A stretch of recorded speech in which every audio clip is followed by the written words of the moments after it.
성경 말씀 잠언 1장 1절부터 봉독하겠습니다. 다윗의 아들 이스라엘 왕 솔로몬의 잠언이라. 이는 지혜와 훈계를 알게 하며 명철의 말씀을 깨닫게 하며 지혜롭게 공의롭게 정의롭게 정직하게 행할 일에 대하여 훈계를 받게 하며 어리석은 자를 슬기롭게 하며 젊은 자에게 지식과 근신함을 주기 위한 것이니, 지혜 있는 자는 듣고 학식이 더할 것이요 명철한 자는 지략을 얻을 것이라. 잠언과 비유와 지혜 있는 자의 말과 그 오묘한 말을 깨달으리라. 여호와를 경외하는 것이 지식의 근본이거늘 미련한 자는 지혜와 훈계를 멸시하느니라. 아멘. 자, 오늘은 잠언의 말씀을 나누시도록 하겠습니다. 우리가 성경 제목을 보면 창세기라든가 또 오늘 잠언이라든가 시편이라든가 한자로 이렇게 번역해서 이름이 있는 경우가 있고, 또 사람 이름은 그냥 그 이름대로 마태, 마가 이런 경우가 있는데, 이제 잠언의 말씀은 격언 여러 가지 의미가 있지만, 이 잠언이라고 한자로 번역을 했을 때에는 이 번역한 분들은 다 한자에 아주 익숙한 분들, 그러니까 성경과 한자에 익숙한 분들이 번역을 했습니다. 그래서 그 의미들을 놓치지 않고 번역하는데 최선을 다했다, 그 말이에요. 그래서 한자로 잠언하는데도 다 의미가 있다는 거죠. 그래서 이 언자는 말씀 언. 근데 잠자는 무슨 잠자겠어요? 잠은 이게 잠자라고도 하고 침자라고도 해요. 그래서 침 놓는 침잠, 바늘잠, 또 바늘침 이렇게 쓸 수 있는 한자예요. 그러니까 이 잠언이라고 하는 것은 어떤 의미의 말씀이냐? 물론 하나님의 말씀인데 바늘처럼 우리를 책망하고 찌르는 말씀의 성격이 있다는 거예요. 그러니까 하나님의 말씀은 교훈의 말씀 또는 역사적인 말씀 또는 시가적인 말씀, 그 가운데는 책망과 바르게 함과 우리를 책망하는 말씀도 있어요. 책망하는 성경은. 근데 그 가운데 잠언이라고 할 때는 물론 교훈도 있지만은 때로는 책망, 바늘처럼 찌르는 말씀도 있다 해서 한자에 능통한 분들이 번역을 할 때에 잠언 이렇게 번역을 하셨다 하는 겁니다. 자, 그러면 잠언 어떤 말씀인가? 자, 1차적으로 한자가 의미하는 것처럼 잠언은 어떤 말씀이라는 거예요? 우리를 찌르고 책망하는 말씀이다. 물론 거기에 교훈도 있고 다 지혜를 주시는 말씀, 지식을 주시는 말씀이 많은데 여기에 강조점이 있다는 겁니다. 자, 그러면 주보에 보시는 대로 크게 두 가지 측면으로 이 시간에 보시려고 합니다. 첫째는 잠언은 책망을 듣고 돌이키라는 말씀이다. 잠언은 무슨 말씀이라고요? 책망을 듣고 돌이키라는 말씀이다. 두 번째로는 지식과 지혜를 깨닫고 생명을 얻으라는 말씀.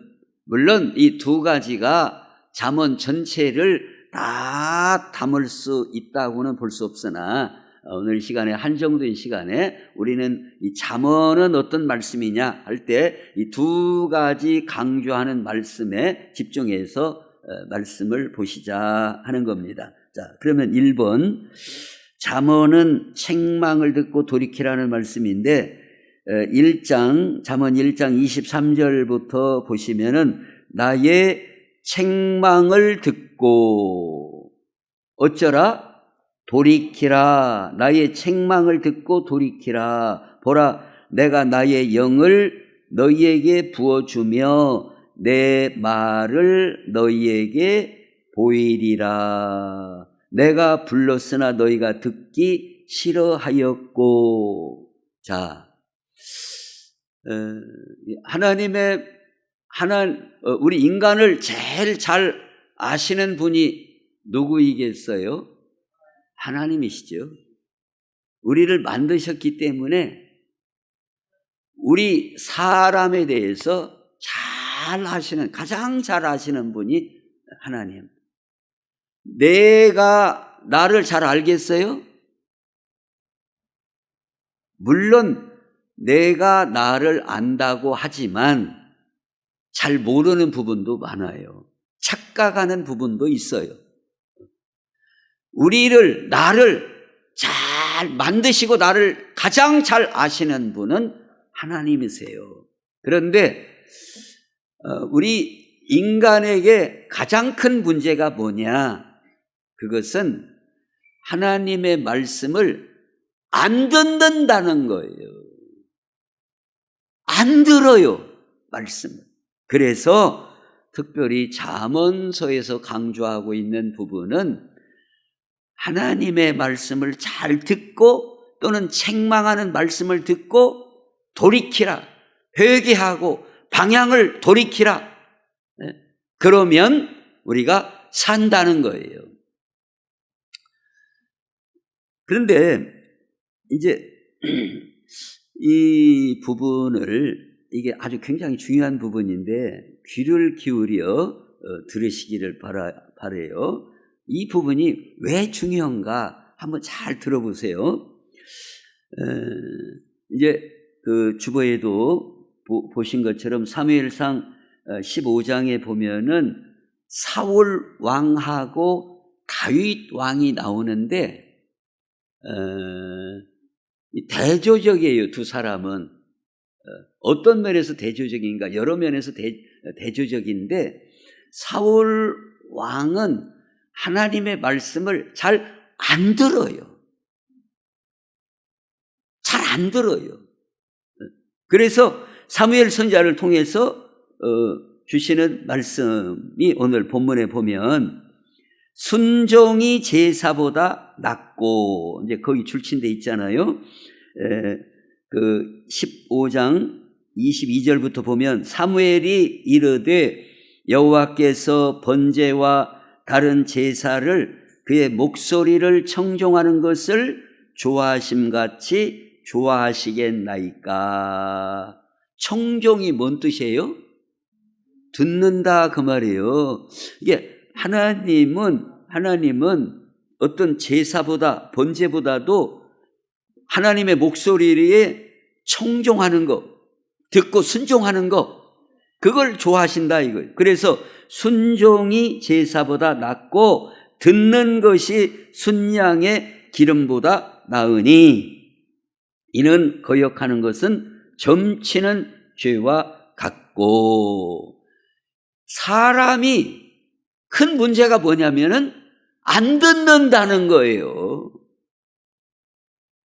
자녀 키우면서 제일로 문제가 뭐든가요? 말을 안 들어요. 근데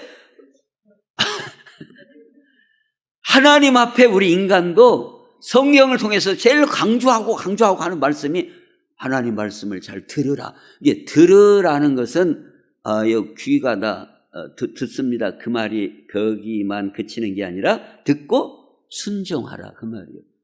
말 좀 들어라. 그 말은 순종하라예요. 아담과 하와부터 그랬어요.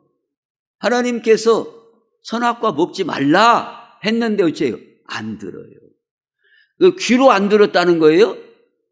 아니에요. 귀로는 다 듣고 알아요. 근데 불순종하는 것을 안 듣는다, 이렇게 표현하는 거예요. 이 사울 왕도 사무엘 선지자가 하나님의 말씀입니다 전달했어요. 근데 사울 왕이 안 들어요. 안 들어.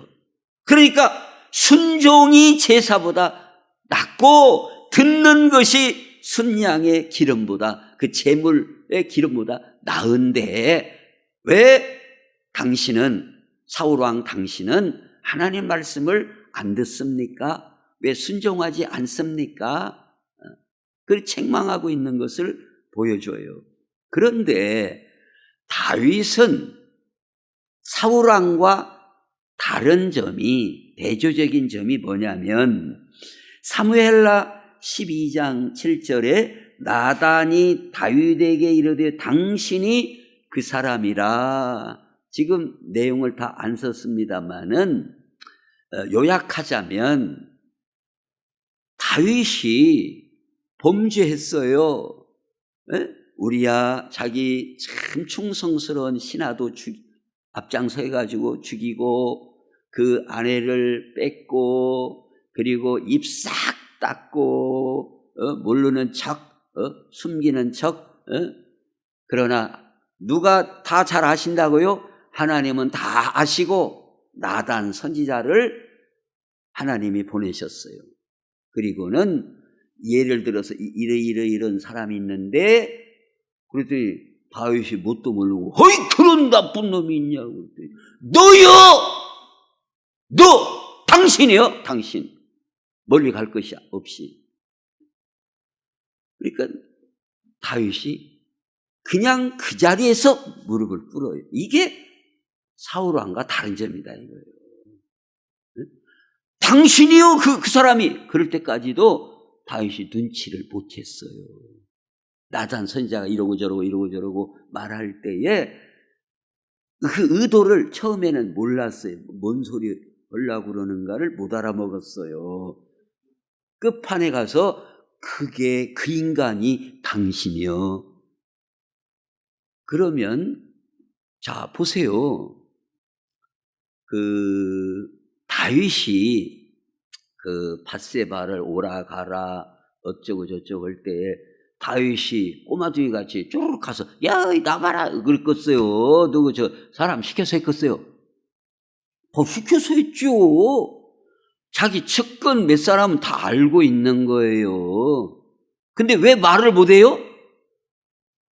말했다가는 죽어요. 죽는 수가 있어요.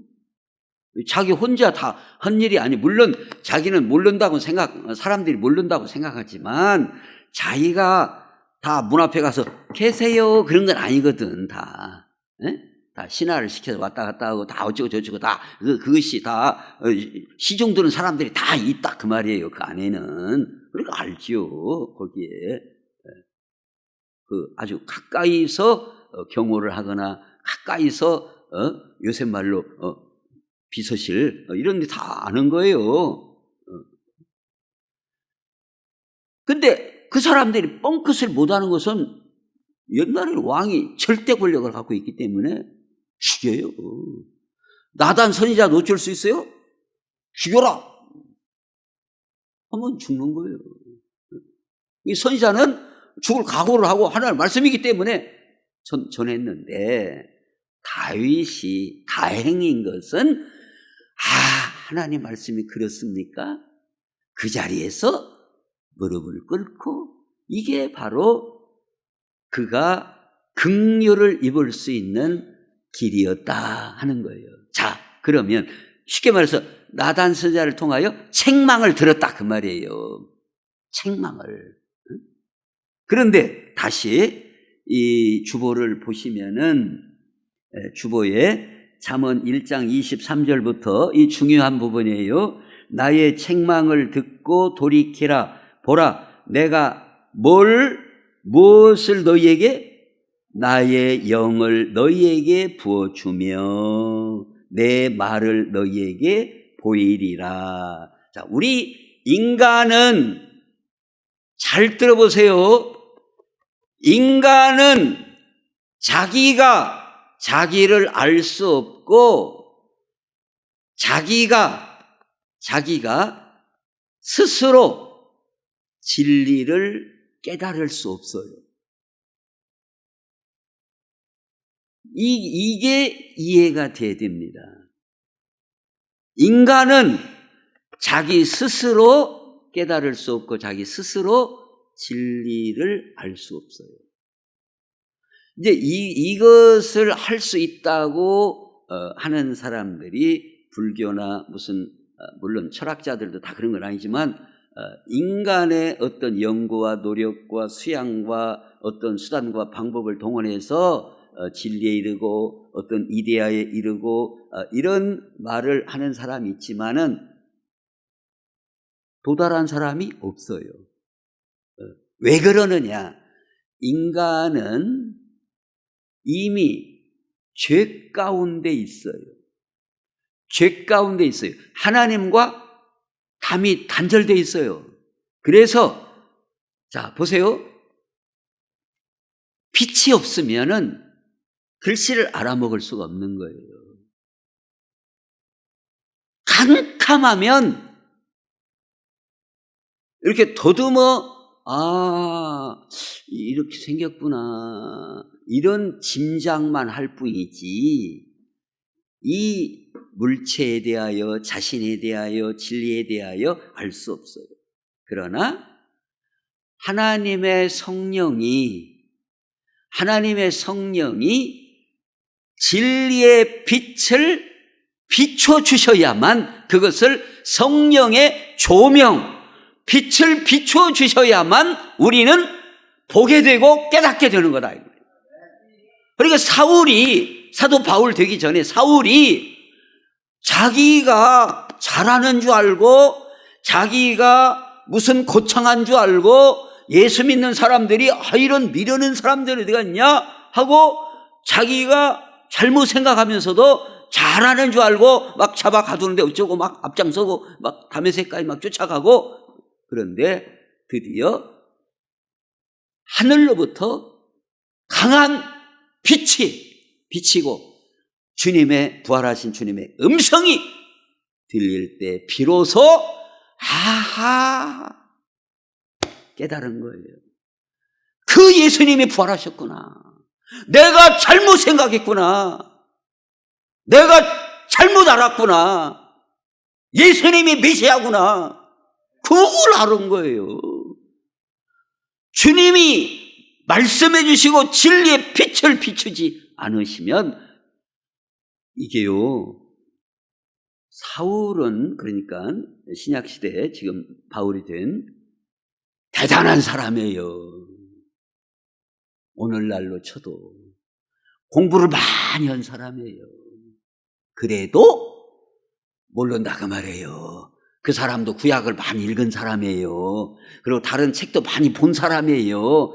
그런다고 해서 하나님의 진리를 알 수 있는 게 아니다 이거예요. 성령이 빛을 비추셔야만 우리는 진리에 대하여 눈이 떠지고 생명의 살아나는 역사가 우리에게 일어나는 줄로 믿습니다. 그런데 지금 무슨 말씀이냐?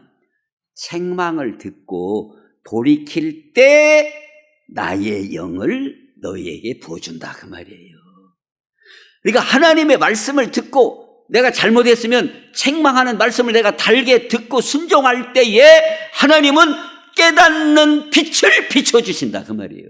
그러니까 책망을 듣고라도 순종하는 게 살 길이다 그 말이에요. 그래서 살 길이다는 거예요. 왜? 책망을 듣고 돌이키는 자에게 나의 영을 성령을 그에게 보내시고 빛을 비추어 주셔서 생명의 길을 알게 하시고 지혜와 명철의 길을 보여주시고 알게 되기 때문에 그래서 책망을 듣고 돌이키는 게 그래서 중요하다. 근데 안 돌이키면 어쩌냐 이거예요. 안 돌이키면 여기 쭉 나와요. 내가 불렀으나 너희가 듣기 싫어하였고 내가 손을 폈으나 돌아보는 자가 없었고 도리어 나의 모든 교훈을 어쩐다고요? 멸시하며 나의 책망을 받지 아니하였은즉 너희가 재앙을 만날 때에 내가 웃을 것이며 너희에게 두려움이 임할 때 내가 비웃으리라. 그러니까 우리는 어떤 경우가 있는가 하면 이렇게 하나님의 진리 안에서 하나님의 말씀 안에서 일하고 살아가지 않으면 모래 위에 집을 짓는 것처럼 허사일 수가 있어요.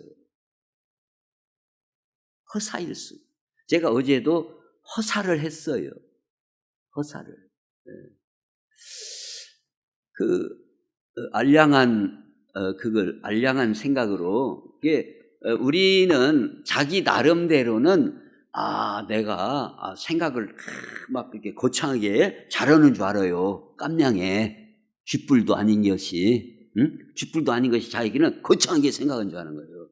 뭐냐면, 이제, 당장실에 지금 그 여름부터 장마철에 이렇게 누전이 돼가지고, 전기가 안 들어오는 부분이 있어요.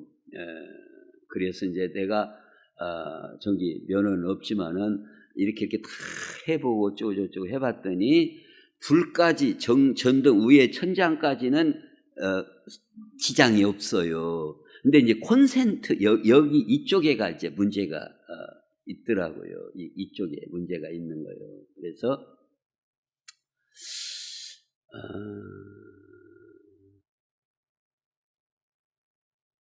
지금 말하면서 고장의 원인이 딱 생각이 나네. 지금 말하면서 딱 번뜩하게 딱 생각이 나네. 아하, 이렇게 딱 연결이 되는데, 그래서 지금 날이 추워지잖아요. 그래서 그 당회장실에 이게 전기 판넬로 깔았거든요. 이제 우리 김상덕 집사님 주일마다 이렇게 애쓰고 그러는데 발바닥이 시렵고, 그래서 어제 제가 고쳐보려고 전기를 다른 선으로 해서 이렇게 연결을 해서 고쳐보려고 한 1시간 정도, 왜냐하면 기술 면허가 없으니까 기술자는 30분에 할 것을 저는 1시간 걸린단 말이에요. 이렇게 더디니까 암만 해도. 또 연장이 없으면 또 집에 갔다가 왔다가 어쩌고. 그래갖고, 이제 다른 선으로 빼서, 이렇게 하면 되겠다 하고 1시간 걸려서 했는데, 전기를 딱 키더니 또 톡 떨어져 버린 거예요. 그래서 톡 떨어지면서 금방 딱 원인이 여기 전기장판에 있는 거예요, 시방. 다른 선을 연결했는데도 이게 차단기가 떨어진단 말이에요. 그러니까 허사를 했다 그 말이에요. 허사를. 그러니까 백날 해봤지만 1시간 허비한 거예요. 왜? 이게 안 되는 짓을 했으니까. 이게 다른 라인으로 해서 여기 불 들어오게 했으면은 이게 효과가 있어야 할 거 아니에요. 근데 결국은 원래하고 똑같으니까 시간만 버렸다 그 말이에요. 그런 것처럼 우리가 하나님의 의도를 떠나서 나 혼자 애쓰고 해봐야 우리가 모래 위에 집을 지은 것처럼 될 수 있다. 그러니까 우리가 하나님을 경외하고 하나님 말씀에 순종해서 지혜롭게 명철하게 사는 것이 얼마나 복된 것인가 하는 전반적인 말씀을 잠언서를 통해서 우리에게 주시고 있다. 이게 잠언 전체에는 1장 7절이 요절이라 할 만큼 여호와를 경외하고 그 말씀을 순종하고 그 책망을 듣고 돌이키라. 그러면 살 길이 열리고 지혜의 통로가 열린다 이거예요. 그러나 계속 불순종하고 하나님을 경외하지 않고 하나님을 멀리하면 어두워지고 지혜가 없고 미련한 삶을 살 수밖에 없다. 이게 큰 흐름에서 1번 말씀을, 잠언은 어떤 말씀이냐? 그런 말씀을 주신다. 그 다음에 두 번째로 잠언은 어떤 말씀을 우리에게 가르쳐 주시는가? 지식과 지혜를 깨닫게 해서 생명을 얻게 하는 말씀이다. 오늘 우리로 하여금 생명을 얻으라는 말씀이다는 겁니다. 잠언 오늘 그 주보에 3장 13절에 보면 지혜를 얻은 자와 명철을 얻은 자는 복이 있나니, 이는 지혜를 얻는 것이 은을 얻는 것보다 낫고 그 이익이 정금보다 나음이니라. 지혜는 진주보다 귀하니 내가 사모하는 모든 것으로도 이에 비교할 수 없도다. 그의 오른손에는 장소가 있고 그의 왼손에는 부귀가 있나니. 그 한 줄 건너서 지혜는 그 얻은 자에게 생명나무라. 지혜를 가진 자는 복되도다 그랬습니다. 우리가 하나님을 경외하고 말씀을 순종하면 뭘 깨닫게 된다고요? 하나님이 지혜와 지식을 깨닫게 되고 또 장수와 부귀와 생명나무를 얻게 된다 그랬습니다. 이게 여호와를 경외한다는 뜻이 뭐예요? 여호와를 경외하는 자에게 이런 은혜를 주신다는 건데, 여호와를 경외한다는 뜻이 뭐예요? 여호와를 두려움으로 섬기는 것, 그게 경외하는 거예요. 이게 두려움이라는 말은 막 아이고 무서워 막 그런 것이 아니라, 그 경외라는 말의 그 두려움은 너무나 높고 존중하고 하기 때문에 내가 함부로 할 수 없는 그 두려움, 그것을 경외한다라고 말한다 이거예요. 경외. 두려움이라는 것은 뭐 무섭다 그런 의미가 아니라 조심스럽게 하나님을 섬김. 좀 더 이렇게 의역을 하자면 조심스럽게, 쉽게 말해서 하나님을 경홀히 여기지 않는 거예요. 가볍게 여기지 않는 거예요.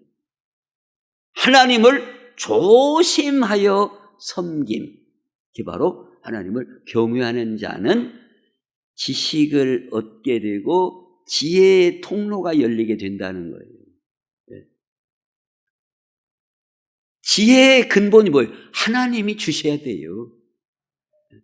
우리는 하나님이 은혜를 주셔야 되고 구원도 하나님이 주셔야 되고 내 스스로는 안 되는 존재예요. 인간은 내 스스로는 안 된다 이거요. 그걸 철저하게 뼈저리게 알으라 이거요. 탕자의 비유도 결국은 뭡니까? 탕자가 뭐 때문에 나간 거예요? 아버지 없어도 내가 혼자 내가 못 살 줄 알고? 이 돈 갖고 내가 왜 못 살아? 그러고 나간 거 아니에요? 근데 예수님이 그 말씀을 통해서 주시고자 하시는 핵심적인 메시지 뭐예요? 너 혼자 암만 돈 싸들고 가도 너 혼자는 쫄딱 해갖고 깡통 사고 온다 그 말 아니에요. 인간은 하나님의 은혜 없이, 하나님의 주시는 지혜 없이 자기 혼자 자기 재주로 자기 노력으로 자기 능력으로 해서 살 수 있는 존재가 아니다 이겁니다. 우리 인간은 무엇으로 산다고요? 하나님의 은혜로. 그래서 의인은 무엇으로 산다고요? 믿음으로 말미암아 살리라. 거기다가 앞에 한자가 두 글씨가 붙어요. 뭘로? 오직 의인은 믿음으로 말미암아 살리라. 믿음으로 말미암아 사는 거예요. 하나님의 은혜로 사는 거예요. 그러니까 의인은 믿음으로 말미암아 사는데 반대는 뭔 말이겠어요? 믿음으로 말미암아 산다는 말은 하나님을 의지함으로, 하나님의 은혜로, 하나님의 인도하심으로, 하나님이 도와주심으로 이걸로 산다는 게 믿음으로 말미암아 산다는 거예요. 근데 거꾸로 말하면 오직 나는 내 재주로 살리라, 내 능력으로 살리라, 그게 바로 탕자의 길인 거예요. 내 재주로, 내 노력으로, 내 능력으로, 내 꾀로. 그 종말은 탕자의 종말이다. 탕자의 종말. 오직 하나님은 우리 인간은 어떻게 살게끔 만드셨다고요? 하나님 가까이 함으로, 하나님을 의지함으로, 하나님 말씀으로, 믿음으로, 기도로, 하나님의 은혜로, 하나님의 축복으로 살아가도록 하나님이 만드신 줄로 믿습니다. 이게 내 재주로 산다는 걸 빼야 한다니까요. 이게 빼야 이게 믿음으로 사는 거예요. 두 가지가 병립할 수가 없는 거예요. 무엇과 무엇이 병립할 수 없다고요? 믿음으로 사는 것과 내 재주로 산다. 두 가지는 병립할 수 없어요. 하나가 있으면 하나는 처지기 마련인 거예요. 네? 이게 내 재주가 이게 목에 힘주면은 믿음은 쏙 들어가는 거예요. 이건 신용이요, 신용만 믿으며 두 가지가 동시에 병립할 수 없어요. 동시에 두 가지가 병립할 수 없어요. 자, 찬 거 두고 뜨거운 거 두고 병립할 수 있어요? 못하는 거예요. 한 방이, 이 방이 하나가 있어요. 근데 아이고 좋아라 막, 근데 아이고 더워라 그럴 수가 없다 그 말이에요. 아이고 더워라 하던가 아이고 추워라 그지. 벽을 어떻게 딱 쪼개갖고 이쪽은 얼음, 딱 이쪽은 더워. 그래갖고 가운데 있으면은 이쪽은 얼고 이쪽은 그럴 수는 없는 거다 이 말이에요.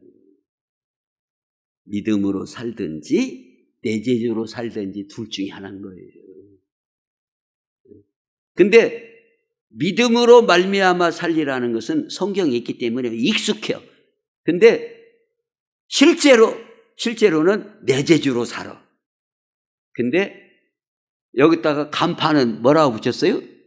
믿음으로 살리라. 간판에 여기다 붙였네. 간판은 아니다. 생명나무를 얻는 것은 하나님을 경외하고 그 말씀을 잘 들음으로써 생명나무를 얻는다. 그런데 잠언은 큰 틀에서 무엇으로 우리를 인도하는 말씀인가? 창세기 3장에 보면 여호와 하나님이 에덴 동산에서 그를 내보내어 에덴 동산에 쫓아내셨어요. 그의 근본이 된 땅을 갈게 하시니라. 이같이 하나님이 그 사람을 쫓아내시고 에덴 동산 동쪽의 그룹들과 두루 도는 불칼을 두어 뭘 지켰어요? 생명나무의 길을 지키게 하시니라. 생명나무는 예수 그리스도를 예표하는 것으로 성경은 말하고 있어요. 에덴 동산의 생명나무는 예수 그리스도를 예표하는 그림이다 이거예요. 그러니까 예수님이 뭐라고 하셨어요? 내가 곧 길이요 진리요 생명이다. 예수님이 생명이라고 말씀하셨어요. 예수님. 그런데 여호와를 경외하고 그 말씀을 청종하고 듣는 자에게는 생명나무가 된다 그랬어요. 그게 바로 뭐예요? 지혜는 그 얻은 자에게 생명나무라. 지혜를 가진 자는 복되도다 그랬습니다. 우리가 말씀을 잘 듣는 자는, 여호와를 잘 경외하는 자는 지혜를 얻게 되고 생명나무를 얻은 것과 같이 되고, 그래서 결국 예수께서 길이요 진리요 생명이니 나로 말미암지 않고는 아버지께로 올 자가 없느니라. 그래서 잠언에서 말씀하는 이 지혜는 결국 예수 그리스도를 예표하는 것으로 보고 있어요. 즉 우리가 하나님을 잘 경외할 때, 말씀을 잘 청종할 때 예수 그리스도를 바라보게 될 줄로 믿습니다. 그 대표적인 사람이 뭐예요? 구약에서도 아브라함이에요. 아브라함은 뭘 봤어요? 여호와 일의 그 비전을 통해서 뭘 본 겁니까? 예수님이 아브라함은 나의 때 될 것을 미리 보고서 즐거워하였느니라 고 그랬어요. 오늘 우리가 살 길이 어디가 있느냐? 말씀을 잘 듣고 청종하고 순종하고 하면 우리를 진리의 길로, 생명나무로 인도하시고 복된 길로 인도하실 줄로 믿습니다. 그러한 은혜와 축복이 우리 모두에게 함께 하시기를 예수님의 이름으로 축원합니다. 기도하겠습니다.